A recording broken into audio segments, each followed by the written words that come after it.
Seja bem-vindo ao nosso canal de estudos bíblicos. Seguimos com a nossa série sobre o Evangelho de Lucas e hoje chegamos ao capítulo 10. Importante você ter em mãos a sua Bíblia, pois daqui a pouco leremos o trecho que escolhemos como base para o nosso estudo.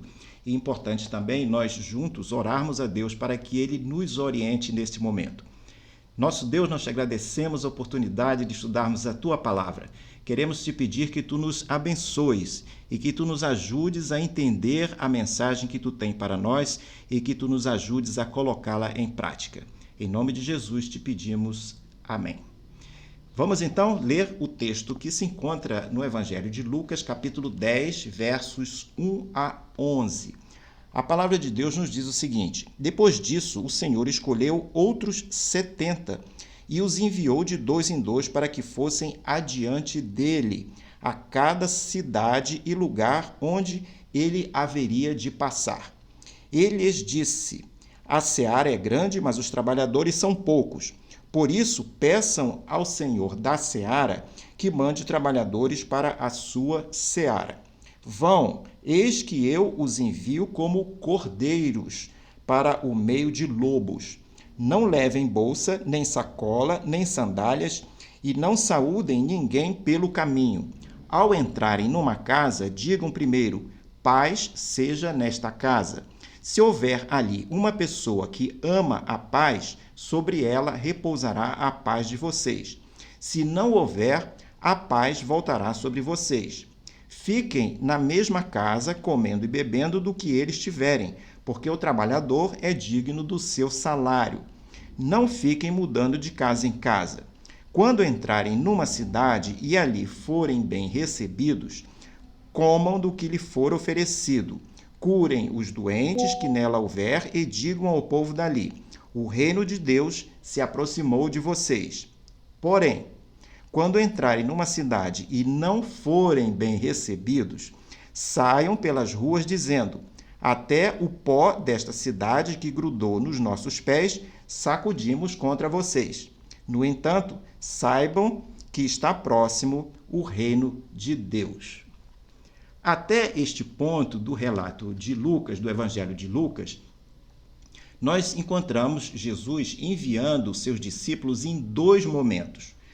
Logo no início desse capítulo 10 que nós acabamos de ler, ele fala a expressão depois disso. Depois disso se refere a quê? Ao que ocorreu no capítulo 9. E lá no capítulo 9 nós também temos um envio de discípulos. Qual a diferença entre esses dois envios? O envio que aparece no capítulo 9, que nós não lemos, e o envio que aparece aqui no capítulo 10, esse que nós lemos. A ênfase de Lucas no primeiro relato foi mostrar as instruções que Jesus deu aos seus 12 discípulos, aos seus apóstolos, aqueles 12, em preparação para o seu ministério que começaria na Judéia. Mas, quando nós chegamos aqui em Lucas 10, nós vamos ver que o envio é de 70 outros discípulos. Lá em Lucas, ainda no capítulo 9, no versículo 51, nós vemos que Jesus decidiu ir a Jerusalém. Levando em conta o tempo das paradas que ele haveria de fazer ao longo do caminho, esta viagem até Jerusalém deveria demorar alguns meses. Já no relato desse segundo envio, que aparece em Lucas 10, que nós lemos, o envio dos 70 discípulos, Lucas vai mostrar que o escopo da missão destes 70 seria mais amplo do que a missão dos 12 lá de Lucas 9. Os 70 deveriam ir a possíveis cidades por onde Jesus deveria passar neste seu caminho rumo a Jerusalém. Aparentemente, eles deveriam ir eles não deveriam ir às cidades samaritanas ou às cidades onde havia os gentios. Eles iriam se concentrar, os 12, nas cidades judaicas. Em Lucas 10, 9, nós vemos que Jesus instruiu os 70 a curarem doentes, o que equivale a dizer que eles deveriam acolher os que precisassem de restauração. O envio dos 70 seria diferente daqueles 12 que estavam mais concentrados nas cidades judaicas. O envio dos 70 seria, por sua vez, às cidades, às localidades gentias e onde havia os samaritanos também. Então, nós já vemos aqui uma diferença do público-alvo desses dois grupos de discípulos que são enviados por Jesus. Os 70 deveriam fazer milagres e pregar a mensagem do Evangelho. A ordem que aparece, primeiro a cura e depois os milagres, sugere que os milagres proporcionariam uma abertura de espaço para o pregador que iria apresentar o Evangelho, bem como contribuiria certamente para validar a mensagem que ele iria pregar. O recado que eles deveriam dar, segundo as instruções de Jesus que nós lemos, é que Deus estava cumprindo a sua promessa de envio do Messias. Eles também deveriam pregar que essa promessa do envio do Messias estava sendo cumprido com a vinda de Jesus. E também deveriam relatar que o reino estava próximo. Jesus vai explicar aos 70 discípulos que a aceitação ou a rejeição que eles encontrassem nessa missão equivaleria à rejeição ou à aceitação do próprio Jesus ou do próprio Deus. Jesus lhes diz para não apenas fazerem boas obras, como curar, por exemplo, mas também para orar e para pregar a mensagem de salvação. Interessante que Lucas não registra nenhum detalhe sobre o que ocorreu nessa missão dos 70, mas pode-se concluir que ela foi bem sucedida, porque lá em Lucas 10, no capítulo 17, diz que eles voltaram cheios de alegria. No próximo quadro, nós vemos mais algumas diferenças entre o envio dos 12 e o envio dos 70. Alguém poderia supor, no primeiro momento, que o envio dos 12 e o dos 70 fosse a mesma coisa, apenas com uma diferença de contagem dos discípulos. Mas uma leitura atenta indica haver diferenças relevantes entre os dois eventos. Na primeira vez, por exemplo, relatada lá em Lucas 9, de 1 a 6, Jesus envia os 12 apóstolos, como nós mencionamos. No segundo envio, no segundo relato, que aparece em Lucas 10, ele vai, portanto, enviar outros 70 discípulos em adição àqueles 12. Alguns manuscritos, vale dizer, mencionam 72 discípulos e não apenas 70. Os 12, eles eram conhecidos. Nós sabemos os nomes dos 12 discípulos, 12 apóstolos de Jesus. Mas nós não temos o registro, o nome dos 70 deste segundo envio. Vimos que os 12 foram enviados à região da Galileia, mais voltada para onde estavam os judeus, enquanto que os 70 foram enviados em direção ao sul, ao longo do caminho que Jesus iria tomar em direção a Jerusalém. Os 12 foram especificamente instruídos a não pregar aos gentios ou aos samaritanos, como nós mencionamos rapidamente antes, enquanto que os 70 não tinham essa restrição. O envio dos 12 parece concluir uma etapa do ministério de Jesus, lá na Galileia, enquanto que o envio dos 70 parece apontar para uma nova etapa que estava se iniciando. A impressão que se tem é que os 12 foram enviados apenas para aldeias e para aqueles lugares mais remotos e mais distantes. Ao contrário, os 70 foram enviados para as cidades. Em Lucas 9, 5, o termo cidade, a palavra cidade, aparece apenas uma vez, enquanto que nesse relato de Lucas 10, a palavra cidade vai aparecer 5 vezes. No próximo quadro, nós identificamos, aqui vemos, 3 instruções básicas que Jesus dá aos 70 discípulos. Tudo indica que o objetivo do envio desses discípulos era alcançar cidades para o Evangelho. Essa premissa é importante porque ela nos ajuda a entender as instruções que Jesus dá a esses 70 discípulos. E nós vamos ver aqui 3 instruções iniciais, ou 3 instruções básicas que nós apresentamos nessa sequência. A primeira instrução, Jesus diz para que eles orassem porque a seara era grande e os trabalhadores eram poucos. Quando Jesus disse que a seara era grande, ele usou o termo se referindo a uma grande plantação de cereais. O objetivo era dizer que havia muito trabalho a fazer para levar o evangelho a todos. Seus discípulos, naquele momento, eram poucos em proporção ao tamanho da tarefa que eles tinham pela frente. Eles precisavam, portanto, orar ao Senhor, o Senhor da seara, para que este Senhor mandasse mais trabalhadores para a colheita.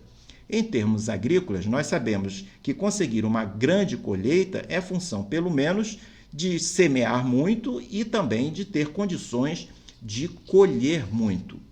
Esta afirmação que Jesus faz, que a seara é grande e os trabalhadores são poucos, talvez nos ajude a entender por que Jesus deu ênfase às cidades nesse envio dos 70 discípulos.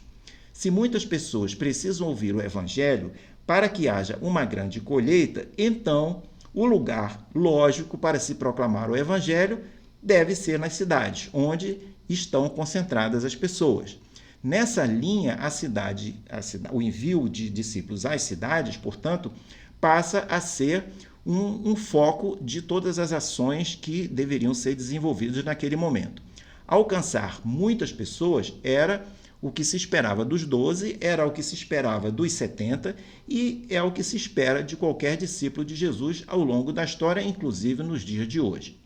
Segunda instrução básica que Jesus apresenta aos seus discípulos.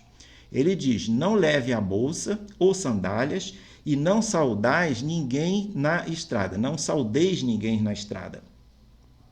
A missão dos 70 seria relativamente breve, é muito claro nós concluirmos isso, de modo que esses discípulos precisavam viajar sem bagagem, apenas com poucas coisas. A implicação de não carregarem uma bolsa era porque deveriam depender da hospitalidade das pessoas que eles visitariam, naqueles locais que seriam visitados. E eles dependeriam dessas pessoas para hospedá-los, para sustentá-los, para alimentá-los. Na verdade, Jesus também estava querendo ensinar que eles deveriam aprender a depender de Deus.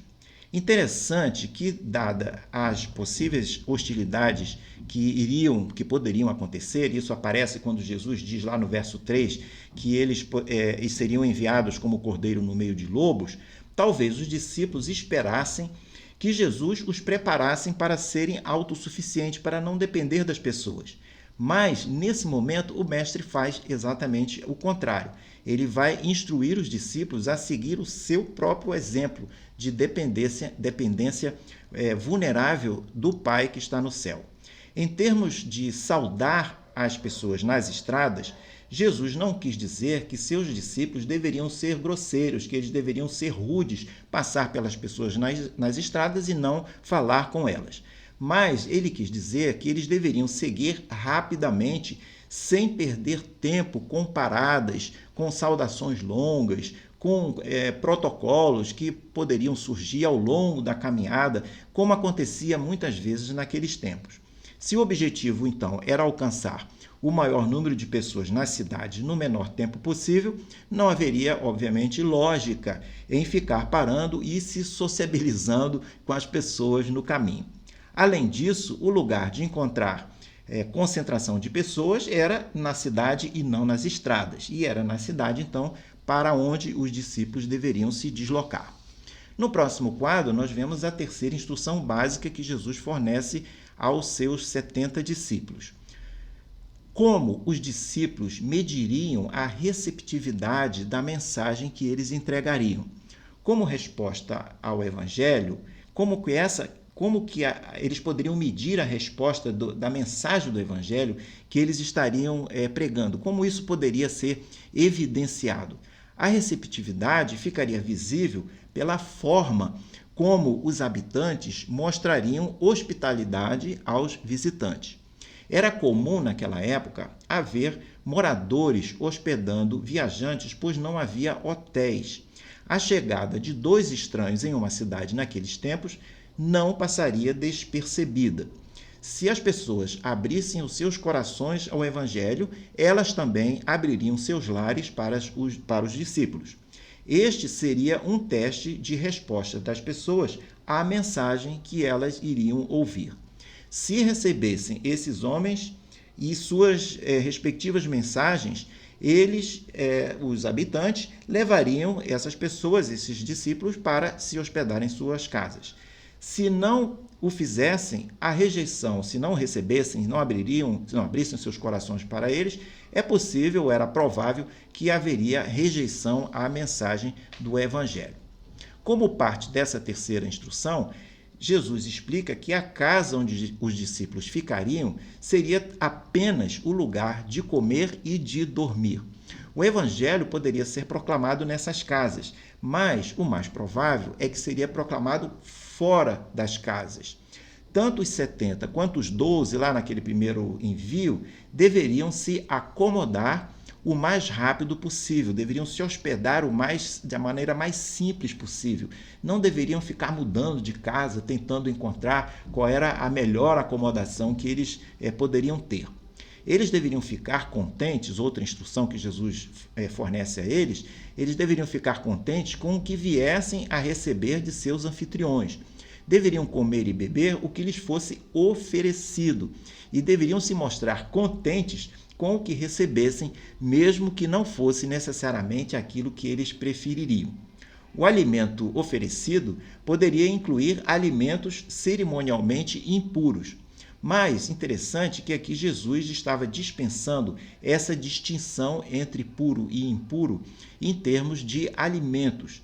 E Lucas faz questão de sinalizar isso. O motivo é que essa restrição de alimento impuro iria acabar sendo alterado na igreja primitiva, apesar de possíveis resistências que iriam acontecer. Sem dúvida, Lucas incluiu essa nota por conta dos seus leitores, que eram a maioria deles gentios. Os seus leitores primários do seu evangelho foram os gentios. Que hostilidades os discípulos poderiam encontrar pela frente? Note que lá em Lucas 10:3, quando Jesus enfatiza que eles seriam enviados como cordeiros no meio de lobos, com isso Jesus estava lhes dizendo que eles encontrariam um mundo mau, repleto de pessoas que, tais como lobos, tentariam devorá-los ou destruí-los. O mundo hoje continua com esse tipo de pessoas, que essas pessoas sempre pensarão em maneiras de atrapalhar a nossa vida, de desfazer a nossa alegria ou destruir a nossa paz. O curioso é que Jesus sinaliza que seus discípulos haveriam de encontrar também ovelhas disfarçadas de lobos. Esses agiriam como amigos, mas em algum momento mostrariam as suas garras, através da calúnia, através de ações diversas, sempre com o intuito de prejudicá-los. Veremos mais sobre isso nesse próximo quadro. Jesus, então, prepara seus discípulos especificamente para esse assunto da rejeição, que aparece lá em Lucas 10, no capítulo 10, no verso 10. Os discípulos precisavam saber que, mesmo sendo chamados por Jesus para aquela missão, eles poderiam ser maltratados e poderiam ser rejeitados. Jesus lhes diz que, se entrassem em uma cidade e não fossem bem recebidos, deveriam sair do lugar e sacudir o pó dos pés. Mesmo sabendo que somos crentes em Jesus, que vamos à igreja, que participamos dos trabalhos, que contribuímos, precisamos nos lembrar que o mundo está cheio de rejeição e cheio de portas fechadas. Por mais que você seja um crente fiel a Deus, haverá momentos quando algo ou alguém estará se colocando contra você ou colocando de lado. Isso poderá acontecer sendo você crente, sendo você cristão ou não. Você tentará, por exemplo, realizar coisas e será impedido. Tentará, por exemplo, o emprego e poderá não conseguir. Ou terá oponentes dentro da família, dentro dos grupos que você frequenta, dentro do trabalho e até mesmo dentro da igreja. Isso é uma parte da realidade da vida. Mas aí vem a pergunta: quando isso acontece, quando somos rejeitados, o que fazer? O que fazer quando somos rejeitados? Em uma de suas mensagens sobre esse tema, no Evangelho de Lucas, o pastor batista contemporâneo John Wesley nos apresenta 4 coisas sobre rejeição. Coisas que certamente os discípulos de Jesus aprenderam com ele nesse grupo de instruções que Jesus transferiu a eles quando eles foram chamados para essa missão. E nós vamos ver essas 4 coisas. A primeira delas que aprendemos sobre rejeição é ter cuidado com as nossas conexões. Jesus diz aos seus discípulos que eles deveriam estar atentos com quem eles iriam se associar. Em Lucas 10, no verso 6, é dito que eles deveriam se hospedar em casas onde houvesse alguém que amasse a paz. O tom condicional do versículo pressupõe que haveriam casas em que isso não aconteceria, ou seja, haveria casas em que a presença deles não seria bem-vinda e eles seriam rejeitados. Aplicando isso de forma ampla, podemos dizer que há circunstâncias onde a nossa presença ou a nossa atuação não será acolhida, não será bem-vinda. Nesses casos, nós devemos orar pelos nossos oponentes ou orar pelos nossos inimigos. Mas precisamos fazer alguma coisa além disso. Porque orar pelos inimigos, orar pelos oponentes, não quer dizer que devemos conviver com eles. Talvez tenhamos que nos afastar deles. Um ponto importante a considerar é você evitar se associar a quem atrapalhe a realização da vontade de Deus em sua vida. Eu vou repetir. É importante você observar, considerar que você não deve estar associado a pessoas que atrapalhem a realização da vontade de Deus em sua vida. Há pessoas que não compreendem ou não apreciam aquilo que Deus estabeleceu para você, aquilo que Deus colocou para você, não entendem a chamada que você teve para realizar um trabalho na igreja, para ter uma missão estabelecida, convocada pelo Senhor. Nesses casos, não vale ter esse tipo de gente conectada a você. Simplesmente tire o pó dos seus pés e mantenha-se longe. Próximo quadro, nós vemos a segunda e a terceira coisa a fazer se você for rejeitado. Um dos problemas de ser rejeitado é desenvolver um sentimento de ofensa. Você vai perguntar, puxa, mas por que eu não consegui ser selecionado? Por que eles estão se opondo a mim? Por que eu fui rejeitado? Por que aquela pessoa que eu esperava que fosse me acolher não acolheu? O motivo para nós nos sentirmos ofendidos é porque alguém não nos quis por perto. Despreza a mensagem que estamos levando ou simplesmente não valoriza o nosso trabalho ou não valoriza a nossa presença. Há quem diga que a ofensa é a ferramenta principal de Satanás para afastar o crente da igreja. Quando você não supera a ofensa, ela se transforma em rancor e amargura. Rancor faz você ficar com raiva e a amargura faz você ficar desanimado e acaba corroendo você por dentro. Jesus nos ensina que quando formos rejeitados, deveremos nos livrar destes sentimentos negativos, desses ressentimentos. É difícil, muito difícil, seguir adiante se você se mantiver preso a rancor e a amargura por ter sido rejeitado. Jesus diz a seus discípulos para simplesmente eles tirarem o pó dos pés e seguir adiante. Em Lucas 9,5, Jesus diz mais ainda, ele diz para sacudir o pó dos pés em testemunho contra os que o estariam rejeitando. O que quer dizer sacudir o pó dos pés em testemunho contra quem o estiver rejeitando? Isso quer dizer que quando você superar eventuais sentimentos negativos advindos do fato de ter sido rejeitado, você estará dizendo que a rejeição e o mal que alguém lhe fez não foram suficientes para derrubá-lo. Além disso, sacudindo o pó dos seus pés, você estará dizendo também que quem o rejeitou não tem a palavra final sobre você. Por que aprender a assumir suas perdas? Que é um outro ponto, é a terceira coisa a fazer para superar a rejeição. Jesus deu poder e autoridade aos discípulos antes deles partirem, antes deles serem enviados. Vale dizer que é muito difícil ser capacitado por Deus para realizar alguma coisa e, mesmo assim, ser impedido ou ser rejeitado. O orgulho poderá ser um obstáculo para se entender o motivo de uma porta fechada, o motivo de uma rejeição. Ele, o orgulho, poderá mantê-lo preso em um mecanismo de ficar procurando entender o porquê você foi preterido. Satanás procurará mantê-lo preso nesse mecanismo, porque enquanto você estiver preso nele, você não conseguirá seguir adiante.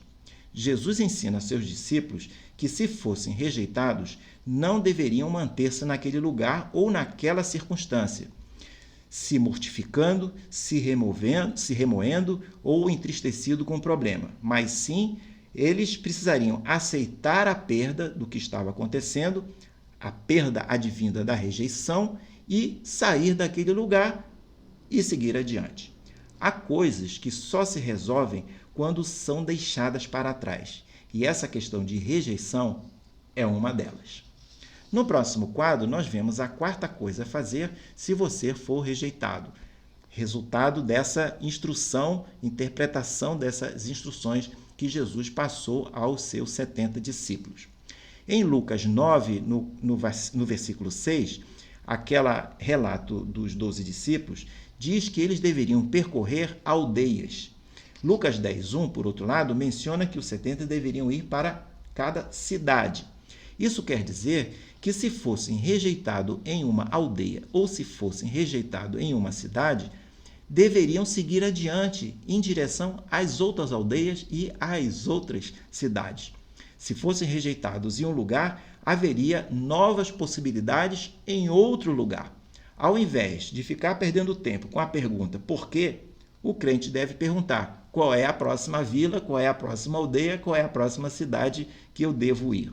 Jesus disse a eles que haveria mais de um lugar para ir, para proclamar o Evangelho e, portanto, não deveriam ficar abatidos por conta de uma eventual rejeição. Certamente, nos demais lugares, eles teriam outras oportunidades de completar a missão que eles haviam recebido.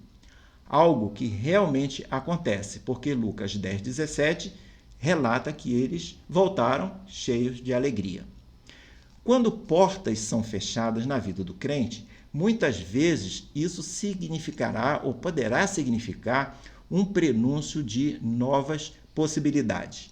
Deus tem um novo projeto, Deus tem uma nova escola, um novo emprego, um novo programa, um novo relacionamento, uma nova oportunidade.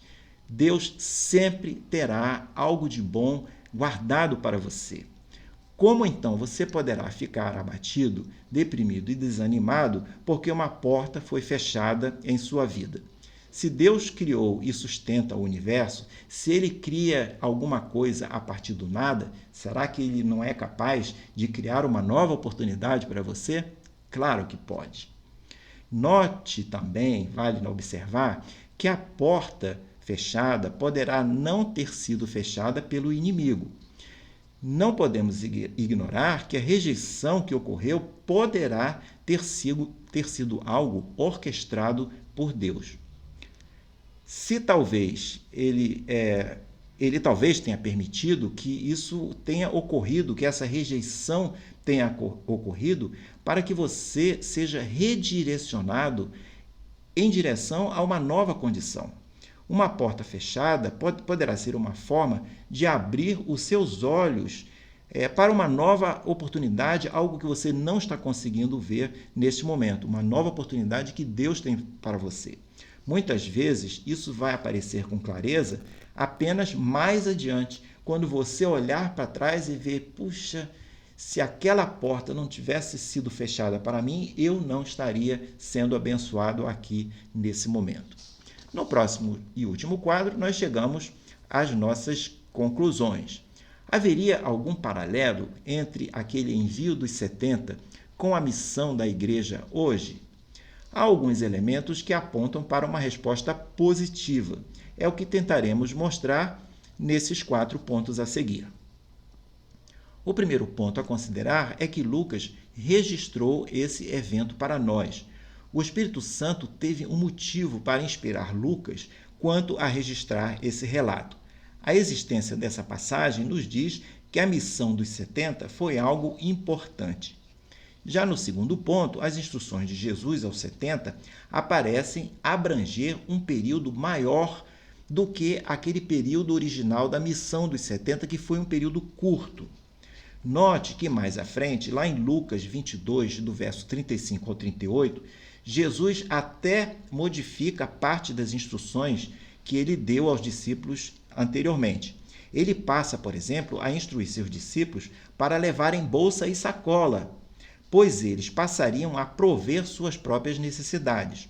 O motivo seria evitar que, em futuras campanhas de evangelização, a rejeição da mensagem estivesse associada à rejeição do mensageiro. Nessas novas condições, a mensagem do Evangelho poderia ser aceita mesmo que o mensageiro não fosse alvo de hospitalidade, como era esperado ocorrer na missão dos 70. Ou seja, pode-se afirmar que Jesus estava ampliando o período da aplicação dessas instruções. O objetivo era contemplar o evangelismo através da história da igreja, chegando até os nossos dias. O terceiro ponto que mostra a ligação da experiência dos 70 com a igreja hoje, com a nossa experiência cristã hoje, é que o livro de Atos mostra que essa experiência dos 70 foi replicada na história. A obra do Espírito Santo realizada por meio da igreja no livro de Atos mostra claramente que as instruções dadas aos 70 discípulos foram realizadas em uma escala muito maior na história primitiva da igreja. O livro de Atos amplia o que começou sendo relatado lá neste episódio no livro de Lucas. E isso se expande mais ainda se considerarmos a evangelização em nível mundial. Quarto e último ponto para fecharmos nossa conclusão. Certas necessidades e condições atuais se assemelham àqueles tempos dos 70 discípulos. E em que medida a palavra de Jesus, por exemplo, a seara é abundante, mas os trabalhadores são poucos, em que medida isso se aplica hoje? Em termos numéricos, a necessidade de alcançar o mundo para Cristo hoje parece ser maior do que em qualquer outro momento da história. É fato que grande parte do mundo está perecendo sem Cristo.